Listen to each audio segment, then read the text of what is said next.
music, color, and excitement. Who doesn't enjoy a football game? That is, if you're one of the lucky ones who can get in.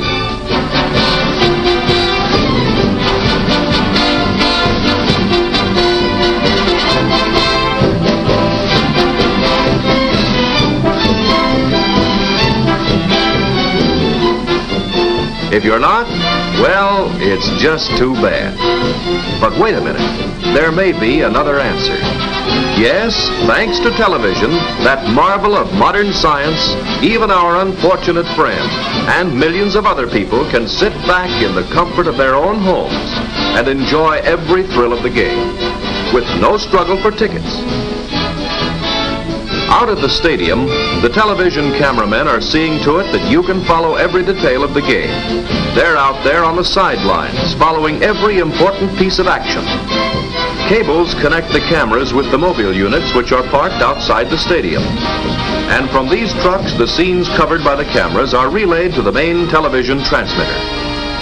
Now let's see what a television studio looks like. It's a mighty busy place when a broadcast is being made from the studio. Great banks of lights swivel down to flood the scene. Cameramen wheel in and out to pick up the action from the angles directed by the director. To keep the action continuous while the costumes are changed and while different sets are being readied, or to show an action which could not take place on a small stage, portions of some broadcasts are made by projecting prepared motion picture film right into a television camera. Using the same actors and identical sets, the motion pictures are made in advance. The electrician, the cameraman, the studio manager, and the actors are all controlled by the director. His job is to see that the broadcast proceeds smoothly and without breaks, because the picture on the television screen must be continuous. Camera 1, move in close on the girl. Television and motion pictures are alike because in both a series of still pictures is flashed rapidly before your eyes, so rapidly that the memory of each picture lingers long enough so that it blends with the next picture and the object of the picture appears to move. And now let's see what makes a picture a picture. Look closely at this one. Closer still. Let's use a magnifying glass. Here we see that the picture is really made up of thousands of tiny dots arranged very close together. But normally our eyes don't notice the dots, especially when the picture is being moved. This fact helps to make television and motion pictures possible. Television is simply a way of sending these dots from a transmitting station and putting them together to make a picture on the screen of a receiving set. Here's the way it works. Inside the television camera is a magic electric eye called the iconoscope, one of the most important parts of which is this sensitive plate called a mosaic. It is a rectangular piece of mica covered with billions of tiny photoelectric cells arranged something like this. The scenes being televised go through the camera lens and fall on the photoelectric cells. Some of the cells receive lots of light, others very little. Each cell, according to how much light it gets, builds up a corresponding electrical charge. These charges collectively make up an electrical image on the mosaic. These cells with their electrical charges are scanned by a stream of electrons. The scanning beam skips every other line and returns to scan the remainder of the picture, completing 30 pictures a second.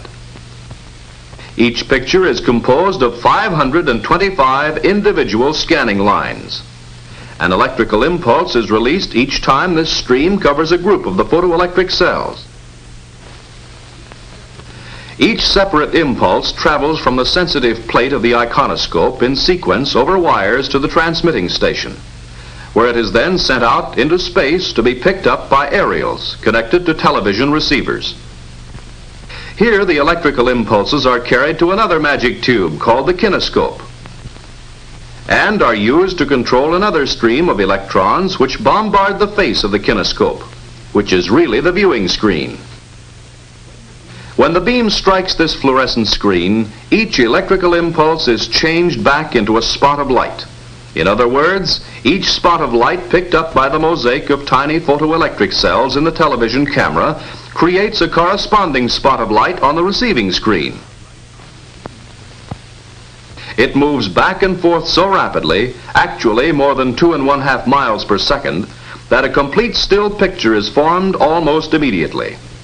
The quick succession of 30 pictures a second produces the apparent motion. That is why the pictures we see on the screen of our television receiver seem to move. Television has come of age. Here, for instance, is a reproduction of one of the first images received on a television screen.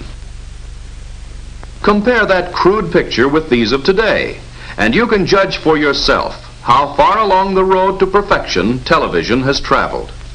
It is bringing entertainment to millions, and through its magic, we are able to enjoy a combination of radio, motion pictures, and the stage. Actually, some television patents were issued several years before the first automobile was built. But because of many technical difficulties that had to be overcome, its development was much slower.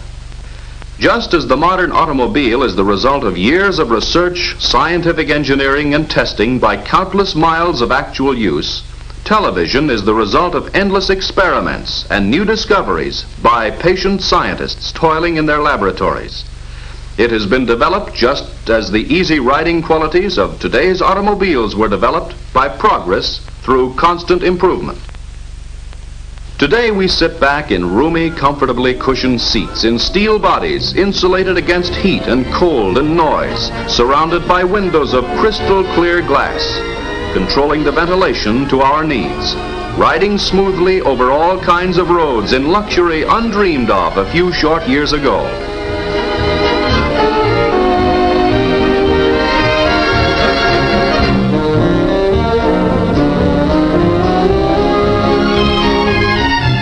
Of course, television isn't yet ready to perform miracles like this, but who knows what the future holds.